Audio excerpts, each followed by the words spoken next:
Passons maintenant à la troisième sous-partie de notre grand 1, consacrée aux transformations économiques. Cette troisième sous-partie va mettre en valeur les difficultés du monde rural. La première chose à remarquer, et on le sait déjà, c'est l'exode rural. Vous allez pouvoir l'illustrer en vous reportant au document 1 de la page 182 de votre livre. Regardez la courbe verte de l'évolution de la population rurale, elle diminue. Et regardez la courbe violette, c'est la population urbaine, elle augmente. On a donc bien un transfert de la population rurale qui quitte les campagnes et qui va s'installer en ville. Définition donc de l'exode rural. Dans le même temps, les diagrammes en barre vous montrent les trois composantes de la population active: agricole, industrielle et tertiaire.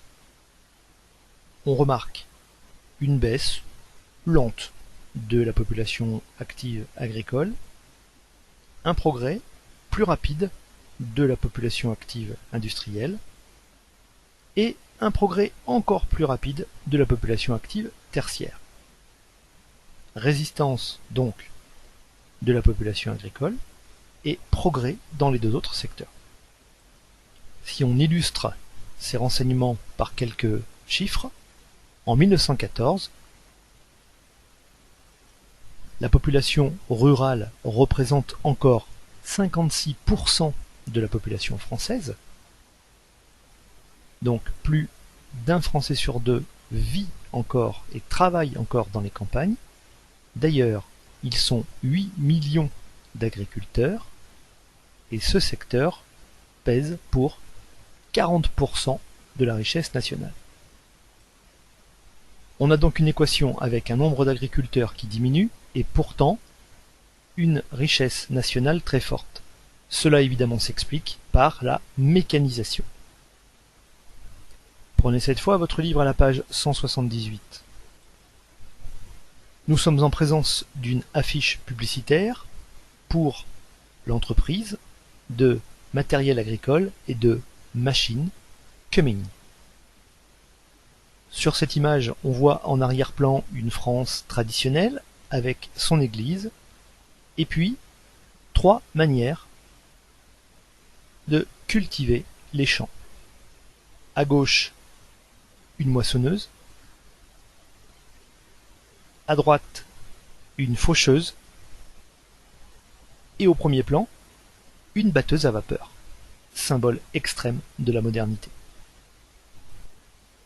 Évidemment, les rendements de la production agricole sont dopés parce que, avec la mécanisation, les agriculteurs utilisent largement les engrais.